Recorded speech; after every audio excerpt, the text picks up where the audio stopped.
What's up, everybody, and welcome to the Rethinking Youth Ministry podcast, where each week we hope to raise the bar for youth ministry by asking questions, interviewing thinkers, and having some real and honest conversations about what it looks like to lead the next generation. I am Brett, and this week I'm joined by Crystal. Hi, guys. And Ashley. Hey, friends. And our very special guest, not that you two aren't special. Thank you. But our quite specialer guest, maybe, Mr. John Acuff. Thanks for having me. Yay, John. Welcome to the podcast. Yeah.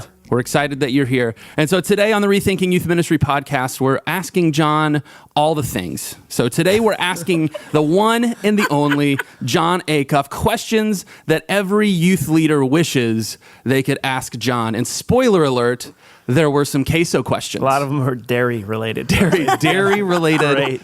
questions. Great. Who That'll needs be Ask helpful. Siri when you have Ask John? Yeah, that'll be Right? helpful.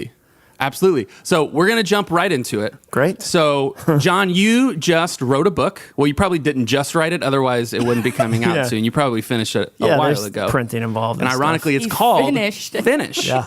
Finish. So you wrote a book called Start Yep. not long ago. And then you just finished a book called Finished. So I'm expecting your next one is going to be like called The Grind or like something like I don't think I'm going to go something a in long the middle. title. I got to go a long title. there you go. I've got short like quitter, start, do over, finish. Are you going to do one called like Coast?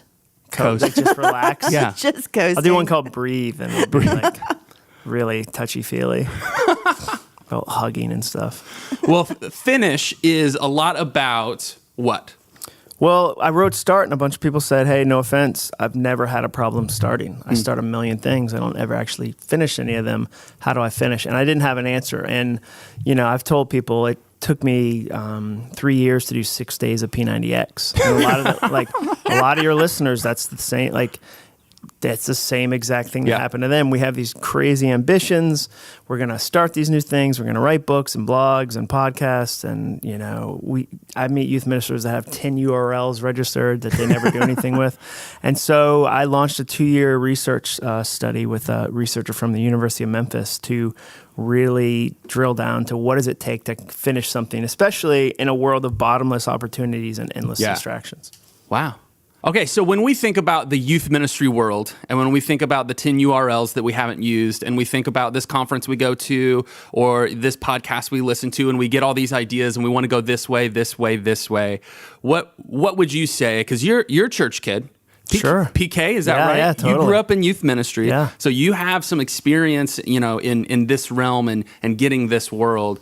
So what might be one or two things when it comes to these youth pastors and taking that next step on what they need to take when they have these ideas?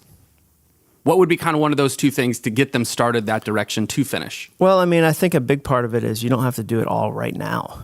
I meet, you know, a lot of youth pastors that feel like they have to prove something quickly right out of the gate, and you don't have to do it all right now. The other thing is that what you're going to do doesn't matter. What you did does. So it's fun and it's fascinating. Like when you look at the research, and a bunch of people have talked about this, if you tell somebody your plans the wrong way, you're less likely to actually do them. So for instance, if I say, I'm going to run a marathon, people pre-congratulate you. They go, you're so brave. Good for you. I'd never be able to do that. And your body releases dopamine and you're less likely to actually run because you got enough of the high. So you're supposed to say, hey, will you ask me if I ran 3 times a week? Like, will you hold me accountable? So I would say to youth pastors, you don't have to do it all at once and do it within community. I think that, you know, you're supposed to build a ministry as a community. So a lot of times it's great to have 1,000 ideas, but you need a person that'll say to you, hey, remember the 10 you haven't finished? It's probably not time to launch 10 more. Like, let's finish those 10.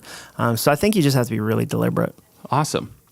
So believe it or not, there are youth ministers out there that think along the lines of like, I don't really know if I need goals. If I have goals, kind of puts me in a box. I want to make sure that it's limiting. I want to make sure that the Spirit is leading me, that I'm open to what the Spirit wants for me and my group. So in those situations where people might be a little bit, you know, Resistant to make any goals. What's the push to kind of get I mean, I into think that that's place? fair. And I think some people would say, well, I don't want it to be mechanical. I don't want it to be unnatural. But I would just say, like, if I write a note, if I'm deliberate about remembering our anniversary and I put a note on my calendar, does that count more in my relationship than if I forget because I want it to be natural? Like, do you think my wife's like, I appreciate your naturalness of not remembering. So I don't like, that's dumb. So the idea, and the Has other that ever thing, happened? of not remembering an anniversary in 17 years? Sure. But like, so I think that's the one thing I'd say back to it. The other thing I'd say is that it's fine for the Spirit to lead you, but even throughout the Bible, there were plans. They were deliberate. It wasn't, it kills me when Christianity thinks that their plan needs to be based on a miracle happening like 7 times. Like if a youth pastor says to me, we're going to get 1,000 kids that go there. And I go, well, how many came last year? And they go, 300. And I go, where's the miracle that you're basing this whole thing on? Like, I love miracles. I do. I hate them in plans. If there's stages where I go, you had 400 people last year, tell me how you're going to double that in a community that doesn't even have that many youth. And they go, well, Jesus, like, that's a terrible plan. And I think Jesus would say, like, hey, I told Joshua, here's the steps. Like, I walked around Jericho. That was a plan. They weren't like, guys, I don't know what's going on. Let's just organically get our stuff together and maybe we'll all wear shoes. And then maybe like, so I think that, I don't think they're mutually exclusive. I think you can pray for big, crazy, God-based miracle spirit things. That's fine. But you still need a plan. And other areas of your life, you know that. You don't organically do your health care. You're not like, I don't do checkups because I don't want it to be structured. You're limiting me. Like, you don't do that with a dentist.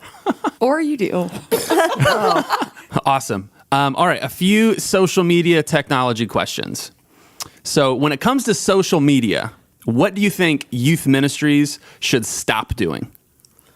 I think, I always tell youth ministers, you're in marketing. Whether or not you know you're in marketing or not, you're in marketing. So it's your job. I always tell youth ministers, never show an empty event because it verifies to every kid who didn't come that they made the right decision. Show a close-up of the flyer for the next event and say, we had a great night tonight. Don't be dishonest, but don't say like, boy, sad night. I only had like... You're doing reverse marketing there. So I think you have to be really careful there. And then I think part of your job as social media, as a youth minister, is to get parents engaged and involved. Like, they need to know, like, our youth minister, who I think is awesome, is a guy named Wes, and he sent us an email and said, hey, there's this new app a lot of the kids are using. It's terrible for them. Just be advised. I had no idea about it. Like, it's impossible for any one parent to know everything, but having a youth minister that doesn't have to be an expert like that, I don't mean to intimidate youth ministers, but has, some interest in it and is willing to share that, is a huge education for me as a parent. Very cool. So on that note, you are a parent. You have kids. Yeah. You have kids. That's a big responsibility. Sure. And so as a parent, when it comes to social media technology, what do you feel like has been your greatest resource in helping your kids have a healthy view, a healthy relationship with technology? I think other parents have been really helpful to say like, hey, here's something that's going on. And then I would say like constant conversation. Hey, has anybody asked to follow you that you don't know? Hey, what's going on online? What are the apps your friends are using? I think there's some things in life that you can kind of like buy or give to your kid, and then you don't have to check in on it. Like it's just a thing they have. Like if I get my daughter a bike, I don't regularly have to go like, tell me about the bike. Yeah. Like how's the bike going? Like any updates on the bike? Like has it been challenging? Like riding the bike? Like I don't have to talk about that. Social media is the opposite. A phone is the opposite. When you give a phone, it's starting a conversation until they leave your house. And so I think maybe it's not a resource. It's more of a word of consistency of saying, hey, here's, and then the other thing is to use it to connect with your kids. Like my daughter sent me 2 texts this morning. She'll send me memes that she thinks are funny.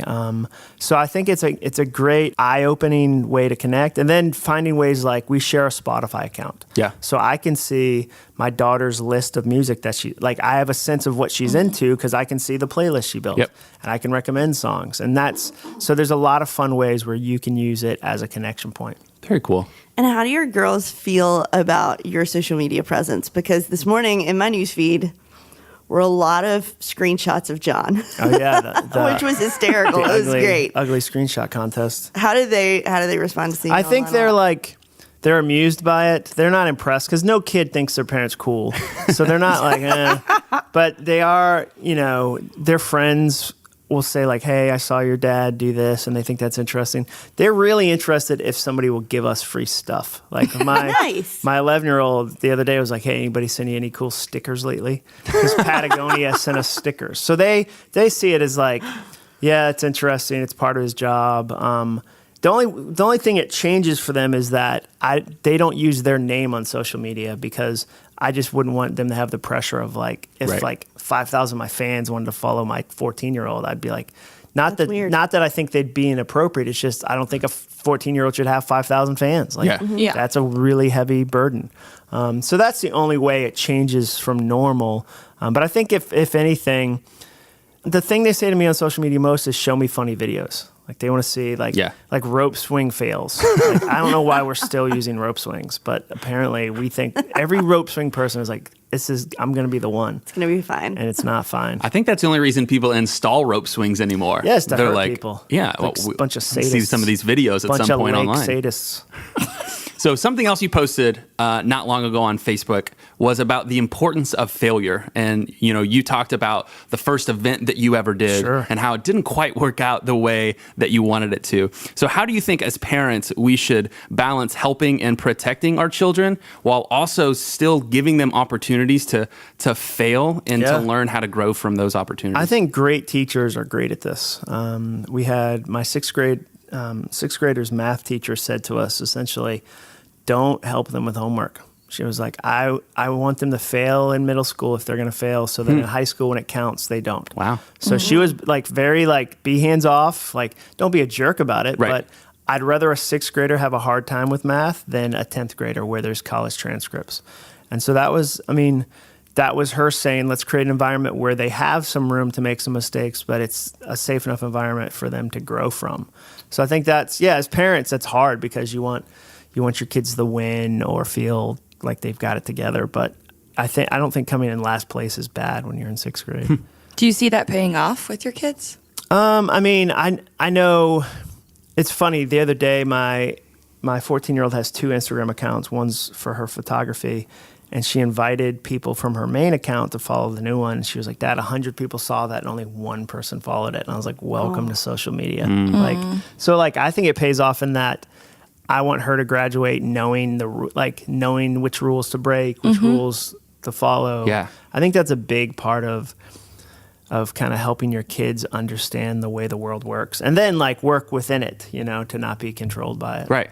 Yeah. And I think that can be so hard as a parent, because I think so often, my child failing at something is, if we're honest, more about me feeling like I failed at something than they failed at something. So, and a lot of times they don't know, but I think part of it too is if my kid comes in last in a swim race and they haven't been running and staying in shape, then I have no problem as a parent going, remember, this is not a surprise. That girl that beat you probably runs. Yeah. You guess what you haven't done in 6 months? You haven't run.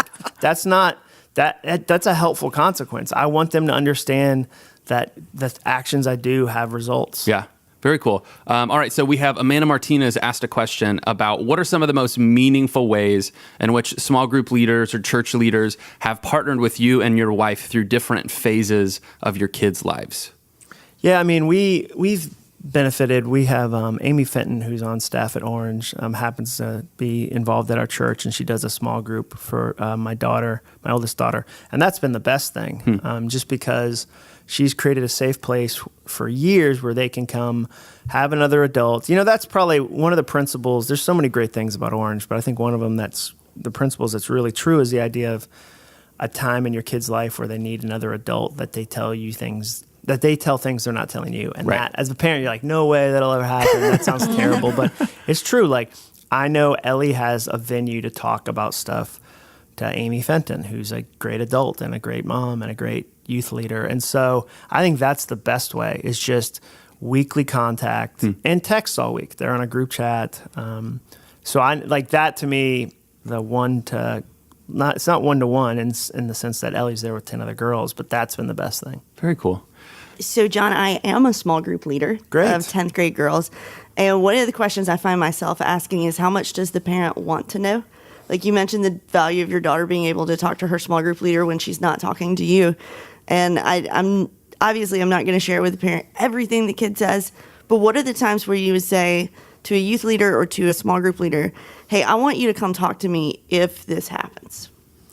Well, I mean, I think that's part of, we talked about regular communication. I think that's part of regular communication with the parent. There are different, and you have to take in like different personality styles, different communication styles. Like we've all had a boss who wanted like, just tell me the 3 most important things. And we've had bosses that were like, I want an hour-long conversation where we talk about everything. And so I think part of your job as a youth leader is to understand this is a give me the down and dirty parent. I just want to know when there's fires. Like, I'm so excited. My kids are healthy. It's great. There's also parents that are like, I want to know everything because I love to over-communicate. I think a good rule is you never want the parent to be surprised. Like, you never want a phone call where they say, you didn't tell me this. So you think to yourself, if they don't know this, does it hurt? Is somebody getting hurt? And will it be a surprise? And then I think, it's a powerful thing just to say to the parent, hey, middle school, high school, it's a fire hose of information. Like, what are the things that are the things you'd like to know from me on a a regular basis? And they'll go, oh, we've really been working on her weight. Like, she's super sensitive about her weight. So she talks about that a lot. I'd love to know because it means we're not making progress. Or, hey, I'd love to know the things she's excited about just so that I can bring those up. Like, I love conversation starters. So you tell me, like, if she's talking about travel a bunch, like, I want to talk about that too. So I think you give the parent a chance to steer that. And they might say, like, as long as nothing's wrong, I don't want to know. And that doesn't mean they're a bad parent. It just means they're communicating on their own with their kid. They might not need info. That's good. So now that you have 2 middle school girls living in your house, how has your view of youth ministry changed now that you're a parent of middle school students in the youth ministry, or how has it been confirmed? I don't know if it's changed much. I mean, I think it's changed in the sense of I appreciate middle schoolers more than I did when I didn't have them. Like, nobody's like, oh man, middle schoolers are the best. Like, you don't like. No one but us. I know one person who's like that. Yeah, But I relate with what you're saying, John. Yeah, you don't even live with any. And you're not a teacher anymore. So what are you talking about? You're in a room full of adults. There's not a single middle schooler in here right now. Don't judge. Don't judge. You're big. Did you talk to one today? Yes. You didn't. You talked to one today on the phone? It's 8 a.m. Listen, no way. I am serious about my job. Way. Gosh. So I guess it's made me appreciate middle schoolers because I think they get a bad rap as like, it's the worst years ever. And I think having them, it's fun. And so I think that's changed my view of what it means to work with middle schoolers. So, John, you do a lot of public speaking. You do a lot of talking from the stage to audiences. And so, obviously, in youth ministry, we do a lot of talking. Sure. Sometimes to captive audiences that aren't super engaged in what we're talking about. So, a few questions maybe to help us, learn a little bit about your process and how you are such an engaging speaker. The first comes from Matt Grubb, and he says, what tools do you use to memorize your messages when you speak? Well, I guess the first thing I'd say is I try not to memorize them. Like, I try to know 90% and then 10% is going to happen in the moment. That'll happen today at the Orange Tour. So I try to, Andy Stanley's talked about this before. It's kind of like you have a light post or a signpost where it's a core idea that as long as I can get to this idea, I can talk around it and then get to the next one. Yeah. So I think through it that way where I go, like today, I know, okay, I'm going to have an opening story about this cat in our neighborhood because it's for our neighbor. And I'm going to talk about that. And then I'm going to go into the story about the rat. And then I'm going to go into what for means, what or means, what neighbor means. And so, like, I know generally where I'm going, but it's not...